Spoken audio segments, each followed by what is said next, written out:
E se eu te dissesse que investir pode ser um dos maiores erros financeiros da sua vida? Não. Isso não é clickbait, não é provocação vazia. É uma das verdades mais contraintuitivas e mais importantes que existem sobre construção de riqueza e que quase ninguém tem coragem de dizer em voz alta porque vai contra tudo que você já ouviu sobre dinheiro e prosperidade. Você foi condicionado a acreditar que investir é sempre a resposta certa, que qualquer centavo que não está sendo investido está sendo desperdiçado, que a pessoa financeiramente inteligente é aquela que coloca dinheiro no mercado o mais rápido possível, no maior volume possível, o mais cedo possível. E essa crença, aplicada sem contexto, sem diagnóstico, sem inteligência situacional, essa crença pode te destruir financeiramente, porque existe um momento em que investir não é sabedoria, é fuga, é ilusão de controle, é a sensação de estar fazendo a coisa certa enquanto a estrutura da sua vida financeira desmorona silenciosamente ao redor. Deixa eu te apresentar o Marcos. 36 anos, leu os livros certos, assiste os canais certos, faz parte de grupos de discussão sobre finanças e investimentos. Marcos se considera um investidor. Orgulha-se disso. Tem uma carteira de ações, fundos imobiliários, uma posição em renda fixa, acompanha o mercado. Tem opiniões sobre juros, sobre inflação, sobre ciclos econômicos. O que Marcos não te conta, o que Marcos quase não admite para si mesmo, é que ele tem uma dívida de cartão de crédito rotativo que cobra 18% ao mês.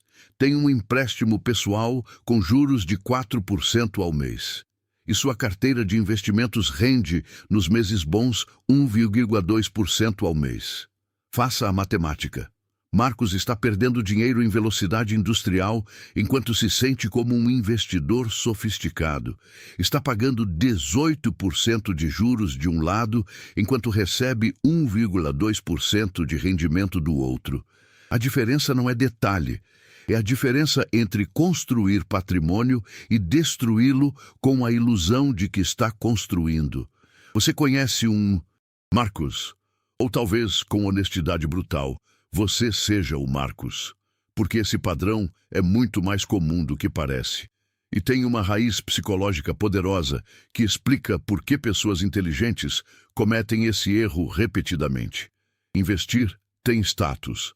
Investir tem identidade. Dizer "eu invisto" posiciona você num grupo de pessoas que parecem ter chegado a um nível de consciência financeira que a maioria não atingiu. Quitar dívida não tem esse glamour, não tem esse status. Ninguém vai a um jantar e diz com orgulho: "Esse mês foi incrível, paguei meu cartão de crédito inteiro." Mas dizem: "Aumentei minha posição em tal ativo." Daniel Kahneman, o psicólogo que ganhou o Nobel de Economia por mapear os vieses cognitivos humanos, identificou um padrão que ele chamou de ilusão de competência. A tendência de sentirmos que estamos tomando decisões inteligentes, quando, na verdade, estamos tomando decisões que nos fazem sentir inteligentes. São coisas completamente diferentes. Investir na presença de dívida, cara, não é inteligência financeira. É ilusão de inteligência financeira. É a sensação de controle sem a substância do controle. E aqui entra o conceito central que eu quero que você carregue deste vídeo. Eu chamo de a ordem das batalhas. Em qualquer estratégia militar séria, existe uma lei fundamental. Você não abre uma nova frente de batalha enquanto a frente anterior ainda está sangrando. Você não conquista território novo enquanto está perdendo território velho. A expansão prematura na guerra é uma das causas mais clássicas de derrota. Nas finanças pessoais, o princípio é idêntico.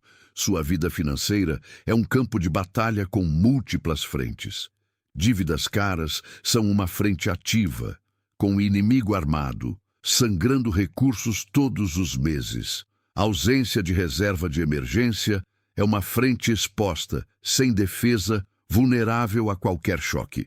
Investimentos são a frente de expansão, importante, transformadora, mas que só deve ser aberta depois que as frentes anteriores estão controladas. Abrir a frente de expansão antes de controlar as anteriores não é estratégia. É imprudência disfarçada de ambição. Vamos tornar isso concreto com a ordem das batalhas em 3 camadas. Primeira camada: o custo real da dívida cara. Existe uma pergunta que todo investidor deveria se fazer antes de qualquer alocação de capital. Qual é o retorno garantido mais alto disponível para mim agora? E a resposta, para quem tem dívida cara, é sempre pagar essa dívida. Quando você tem uma dívida que cobra 10% ao ano, quitar essa dívida equivale a um investimento com retorno garantido de 10% ao ano. Não esperado, não projetado, garantido. Porque cada real que você usa para quitar a dívida é um real que deixa de ser consumido por juros. Warren Buffett, o maior investidor do mundo, construiu décadas de retorno médio de aproximadamente 20% ao ano, um desempenho que coloca ele entre os maiores de todos os tempos. Mas mesmo Buffett teria dificuldade em justificar investir ao invés de quitar uma dívida de cartão de crédito rotativo que cobra 200% ao ano no Brasil, porque não existe gestão de ativos que vença consistentemente o retorno garantido de eliminar passivos caros. Charlie Munger disse algo que deveria ser gravado na parede de todo brasileiro com cartão de crédito. A primeira regra de composição é nunca interrompê-la desnecessariamente. A segunda é nunca deixar que forças externas a destruam. Dívida cara é a força externa mais devastadora para o efeito de composição. É o anticomposto, o reverso do milagre dos juros, agora trabalhando contra você. Segunda camada. Quando a reserva está ausente, investimento é aposta. Aqui existe outro erro que se disfarça de estratégia inteligente. Imagine que você tem R$ 5.000. Não tem reserva de emergência, tem uma oportunidade de investimento que parece sólida. O que você faz? A resposta intuitiva de quem leu sobre investimentos é: investe. Afinal, dinheiro parado perde para a inflação, certo? Mas essa análise está incompleta de forma perigosa, porque sem reserva de emergência, qualquer investimento de médio e longo prazo se transforma em liquidez forçada. Significa que no momento em que uma emergência real aparecer, e ela vai aparecer, você vai precisar resgatar o investimento. Talvez no pior momento possível, talvez com prejuízo, talvez exatamente quando o mercado está em queda e o resgate significa cristalizar uma perda que seria temporária se você pudesse esperar. O investidor que não tem reserva não é livre para investir com inteligência. Ele é refém do timing. Está sempre uma emergência de distância de uma decisão forçada. Naval Ravikant, em sua filosofia sobre riqueza e liberdade, é enfático.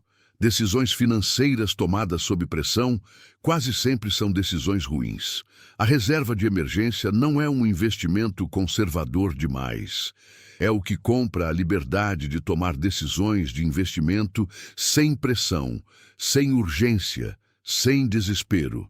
Sem reserva, você não é um investidor.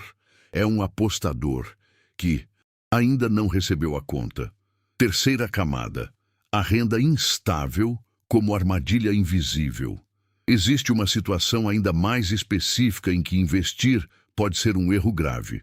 Quando a renda é instável, imprevisível ou concentrada em um único ponto de vulnerabilidade e ainda não foi construída uma proteção adequada para essa instabilidade. Pensa no trabalhador autônomo, no empreendedor em fase inicial, no freelancer, no profissional com renda variável.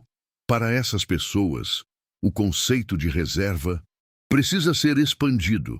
Não são 3 meses de despesas, são 6, 8, 12 meses, dependendo da volatilidade da renda. Investir antes de construir essa proteção ampliada é como construir o segundo andar de uma casa antes de terminar a fundação. Parece progresso. é fragilidade com altura.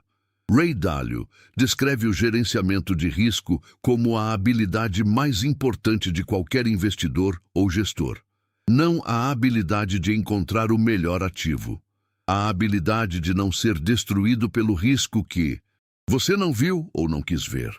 Para o indivíduo com renda instável que investe prematuramente, o risco invisível é a descontinuidade de renda. É a impossibilidade de continuar aportando no momento em que os aportes são mais importantes. É o resgate forçado que desfaz meses de construção em dias de necessidade. Agora preciso confrontar a resistência que você provavelmente está sentindo. Você está pensando, mas e a inflação? Dinheiro parado perde valor. Ou, mas o tempo no mercado é mais importante que o timing. Ou, se eu esperar as condições perfeitas, nunca vou começar a investir. Essas objeções são válidas em um contexto específico. E é exatamente por isso que elas são perigosas quando aplicadas fora do contexto. Sim, o tempo no mercado importa. Mas não quando o custo do dinheiro investido é mais alto do que o retorno esperado. Não quando a ausência de reserva transforma o investimento em uma posição frágil que vai ser forçada a se liquidar no pior momento. A questão não é, devo investir ou não investir? A questão é, estou pronto para investir? E prontidão financeira tem critérios objetivos, não apenas intenção e entusiasmo. Robert Kiyosaki, com toda a sua linguagem direta e às vezes polêmica, acertou em um ponto fundamental. Ativo é o que coloca dinheiro no seu bolso. Passivo é o que tira dinheiro do seu bolso. Dívida cara é um passivo que sangra. Investimento feito na presença de dívida cara é frequentemente um ativo que rende menos do que o passivo e consome. Você não está construindo riqueza, você está redistribuindo recursos de um bolso para outro, enquanto o buraco no fundo do bolso continua aberto. Mas aqui é onde a história muda. O Marcos que conhecemos no início deste vídeo, em algum momento, parou. Não de investir para sempre, parou de investir antes da hora. Olhou para os números com a honestidade que havia evitado por meses. Calculou o custo real das dívidas. Entendeu que sua carteira de investimentos estava crescendo mais lentamente do que sua dívida corroía. E tomou a decisão que parecia um retrocesso, mas era, na verdade, o maior avanço da sua vida financeira. Parou os aportes. Usou o capital disponível para eliminar as dívidas caras, da mais cara para a mais barata, com foco cirúrgico. Construiu a reserva em seguida.